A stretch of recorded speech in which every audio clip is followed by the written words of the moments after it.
development কাউন্সিলটো plains Karbi development council হিচাপে হ'ব বুলি কৈছিলে আৰু সেই মৰ্মে কাৰ্বি আংলছো আছেম autonomy development movement council Karbi বাংথে আছেম কোনো প্ৰকাৰে কেবিনেটৰ যি ডিচিশ্যন আছিল সেই ডিচিশ্যন মতেই এই ডেভেলপমেণ্ট কাউন্সিলখনৰ নাম কামৰূপ মৰিগাঁও নগাঁও শোণিতপুৰ গোলাঘাট কাছাৰ আদি কৰি যিখিনি অঞ্চলত মানে উত্তৰ কাছাৰ আমৰি চিংথং ৰংখাং আদি বুলি গোট আছে আৰু ঠাইৰ নাম আছে গতিকে সেই ঠাইৰ নামত আমি স্বয়ং কাৰ্বি ডেভেলপমেণ্ট কাউন্সিল হিচাপে বিচাৰিছোঁ আৰু গভৰ্ণমেণ্টকো বা চৰকাৰক আমি কথাটো দাবী কৰাইছোঁ যে এই কাউন্সিলখনৰ নাম স্বয়ং কাৰ্বি ডেভেলপমেণ্ট কাউন্সিল হ'ব লাগে কিন্তু আমি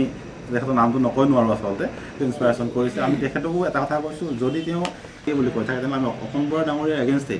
অকণ বৰাৰ বিপক্ষে আমি কৰণাৰ তৰফৰ এটা আন্দোলন কাৰ্যসূচী ঘোষণা কৰিছোঁ যেতিয়ালৈকে এই ডেভেলপমেণ্ট কাউন্সিলখন নামটো কেবিনেট কাৰ্বি ছাত্ৰ সন্থাই তেওঁলোকৰ প্ৰতিবাদ হিচাপে আমি মুখত কলা কাপোৰ আৰু first majority Kamrup second majority Nagaon হয় থাৰ্ড মেজৰিটি ছেকেণ্ডটো নগাঁও থাৰ্ডটো মৰিগাঁও কি হ'ল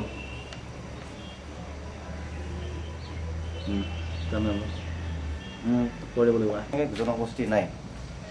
আমি যিবিলাক জনগোষ্ঠী দেখিছোঁ আৰু সেই জনগোষ্ঠীটোক যিসকলে আজি জনজাতিকৰণৰ কাৰণে দাবীদাৰ উত্থাপন কৰি আছে জনজাতিকৰণৰ পৰিৱৰ্তে সেই জাতিটোক জনগোষ্ঠীসকলক আৰ্থসামাজিক উন্নয়নৰ কাৰণে যিবিলাক ডেভেলপমেণ্ট ফাণ্ড দিছে সেই জাতিটোৰ নামাকৰণে তেওঁলোকে প্ৰদান কৰিছে ঠিক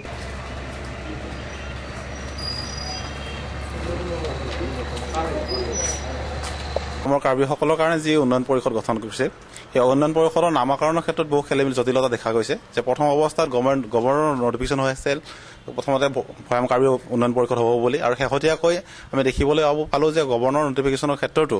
তেওঁলোকে বিধি বিধানে দি পুনৰ আমেৰিকা কাৰ্বি ডেভেলপমেণ্ট কাউন্সিল কৰিছে এই বিষয়ত আমি কাৰ্বি ছাত্ৰ সন্থাৰ লগতে সহযোগী সংগঠনবিলাকে তীব্ৰ প্ৰতিবাদ জনাইছোঁ আৰু কৈছোঁ যে যেতিয়ালৈকে এই ডেভেলপমেণ্ট কাউন্সিলখন নাম আমেৰিকা কাৰ্বিৰ পৰিৱৰ্তে ভৈয়াম কাৰ্বি নহয় তেতিয়ালৈকে কাৰ্বি ছাত্ৰ সন্থাই তেওঁলোকৰ যি আন্দোলন সেই আন্দোলন আমি অব্যাহত ৰাখিম আৰু বিশেষকৈ এই ক্ষেত্ৰত কাৰ্বি অধ্যুষিত এলেকাৰ মন্ত্ৰী বিধায়কসকলক আমি হস্তক্ষেপ কৰিবলৈ পুনৰ আগতে কৈছিলোঁ কিন্তু শেষত দেখা গ'ল যে কেৱল দিছপুৰৰ বিধায়ক অকণ বৰা ডাঙৰীয়াহে এই ক্ষেত্ৰত বেছিকৈ মাত মাতি আহিছে গতিকে অকণ বৰা ডাঙৰীয়া কাৰ্বিৰ যিটো উন্নয়নৰ ক্ষেত্ৰত কাৰ্বিসকলৰ ডিভিজনটো আমি বিচৰা নাই আৰু এই ডিভিজনৰ পৰা আঁতৰি থাকিবলৈ আমি আহ্বান কৰিছোঁ কাৰণ কাৰ্বিসকলৰ এইটো হৈছে তেওঁলোকৰ নিজা বস্তু আৰু সেই নিজা বস্তুটোক কাৰ্বিসকলৰ নিজা বস্তুটোক তেওঁ মানে কাৰ্বিসকলৰ নিজাকৈ সেইটো ইউটিলাইজ কৰিব দিব লাগে আৰু যদি তেওঁলোকে এই বিষয়টোত বেছি হস্তক্ষেপ কৰি থাকে তেনেহ'লে আমি কাৰ্বি ছাত্ৰ সন্থাৰ পৰা এটা কথাই কৈছোঁ যে তেওঁলোকৰ যিখিনি ৰাজহুৱা সভা-সমিতি হ'ব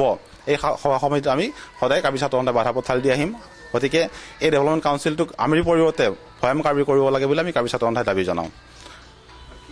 কাৰ্বি হিচাপে থাকিব তেনেহ'লে আমি তেওঁলোকৰ বিপক্ষে মানে যি সংশ্লিষ্ট মন্ত্ৰী বিধায়কসকলৰ বিপক্ষে আমি সদায় আন্দোলন কাৰ্যসূচী গ্ৰহণ কৰিম আৰু প্ৰয়োজন সাপেক্ষে আমি ন্যায়ালয়ৰ দ্বাৰস্থ হ'বলৈ আমি সাজু আছোঁ সকলৰ যিটো উত্থান আমেৰিৰ উত্থানত অকণ বৰাৰ পূৰ্ণ সহযোগিতা আছে আৰু আমি আগৰ সংবাদ মাধ্যমতো কৈছোঁ যে আমেৰিকা কাৰ্বিটো হৈছে অকণ বৰাৰ দ্বাৰা পৰিচালিত সংগঠন গতিকে এই অকণ বৰাৰ দ্বাৰা পৰিচালিত সংগঠনৰ কাৰণে তেওঁলোকে অকণ বৰাৰ কথা মতে উঠা বহা কৰে আৰু অকণ বৰা মানে কি কংগ্ৰেছৰ দ্বাৰা পৰিচালিত সংগঠন আৰু গতিকে এনেকৈ এটা সংগঠন মানে কি কাৰ্বি জাতিক উন্নতি কৰিব পাৰে বুলি আমি নাভাবোঁ আৰু যদি কাৰ্বি জাতি উন্নতি কৰিব লগা হয় তেনেহ'লে সকলো আলোচনাৰ মাধ্যমেৰে কাৰ্বি জাতিৰ উন্নতি হ'ব